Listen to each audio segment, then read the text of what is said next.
All right, so in the last couple of comfort zone videos, we went over the physical comfort zone, we went over your emotional comfort zone, and I kind of just touched base on those things. We'll do a deeper dive in more videos in the future.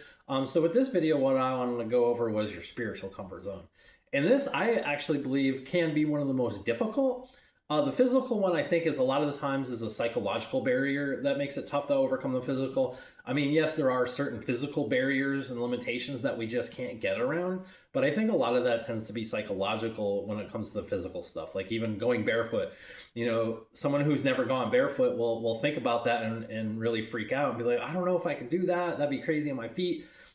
I get those kind of reactions when I see people in the world and they talk to me about barefoot. So I get that. So once we dig into that psychological barrier, then we can start to really realize what's holding us back and what we can dig through to get into that meat and potatoes of fulfillment. And that's really ideally what we're looking for.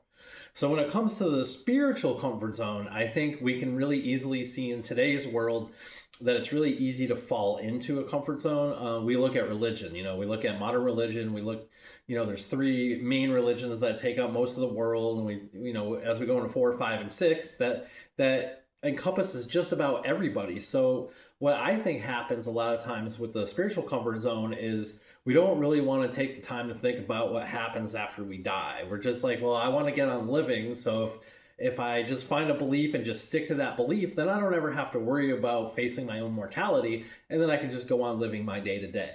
And personally, I've taken a lot of time to think about this, and I see that there's truly nothing wrong with that, because that actually truly helps us to just be free in the moment and be able to live our lives. But I think at the same time, I think we're missing out on a lot when we don't actually pursue our spiritual comfort zone and really see what's in there. We look at Carl Jung, we look at depth psychology and the shadow self, and a lot of these things, and I talk a lot about the subconscious. I think it's really worth digging into our beliefs and go, all right, why do I believe what I believe? Is it really truly important for me to believe that?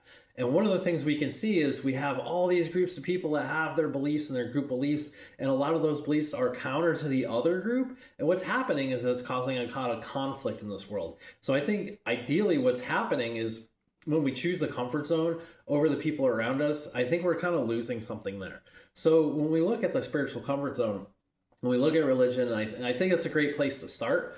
But I think for me personally, what's happened for me is I passed through religion, I passed through those comfort zones, I passed through those beliefs, and I realized that like most of it was made up by people. And even if we say, hey, there's a God, and God sent us this thing or that thing to enlighten us, encourage us, save us, whatever, I think we still need to hold that suspect because it's still coming from someone else and we're still accepting what's presented to us. And I think we always have to question anything that's presented to us because countless religions and spiritual paths and all these things that say the path is within. So we really truly have to go within and find that depth in ourselves. And then we can go on and go, all right, what do I believe in? And I think a lot of times it can enhance our beliefs. That's one thing that's really important is actually, building on what we have instead of just sticking with what we've got and then going on. And I know that can be tough in today's day and age, in today's modern society, because we're very much go, go, go. There's a lot of stuff being thrown in your face. But that was a realization that I kind of had about a year and a half ago was, wow, the news, all these things are happening in the world. These wars are happening, these people are dying, all this suffering, all these things are happening, these digital IDs and all these data centers and, surveillance and all these things that are just making more people more afraid and more clumping up into their belief systems. What I found was like, I'm just going to free myself from it and just go on and live my life and live my best life. And by doing that, what I've noticed is like, I'm free from that. Yeah, I still care about suffering and I still care about people, but I realize like I'm going to get a lot farther and change the world more by being at my best and living by example than trying to fall into the things that they're falling into.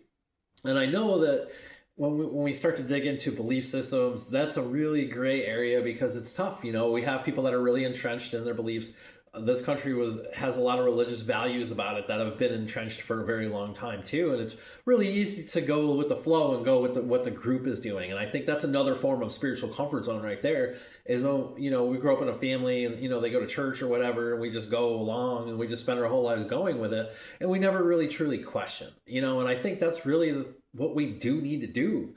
If we read the Bible, Jesus said, "Ask, seek, and knock." Seek, seek, seek. That's one thing I always did is I always sought after the truth, and I still seek after the truth. Nothing is ever good enough for me. And that's one thing that hopefully I can impart to you is whenever anything comes to you, let it not be good enough until it is good enough. There, you'll find that point of spiritual fulfillment where you're so filled up that there's just no emptiness there anymore. And I think that's when you really find that true fulfillment on that end of things.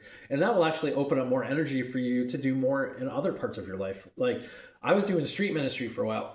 I wasn't just, bringing people into a certain religion. What I was doing a lot of times was just making sure people are okay, people are having a good day. If someone's struggling, mentally, emotionally, spiritually, whatever it was, then I was available and I was there for them.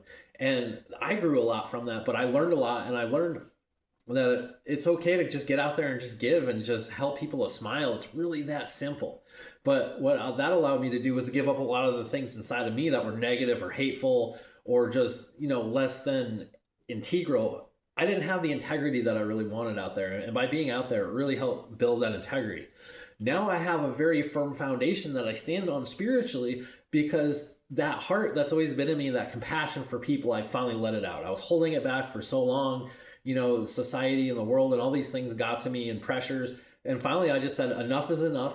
I'm just going to go all in on love and compassion because that's what's always been in my heart. So for me, on that personal level, by challenging my spiritual comfort zone for decades, I finally found the treasure I was looking for. And now I can go on. I don't have to have that search anymore. I don't have to worry about holding on to a belief system that might be outdated or might not be practical for today's world. So I hope you found this video helpful. Like I said, I'll dig more into the spiritual aspect of things as well. Please leave any questions or comments below. Thank you.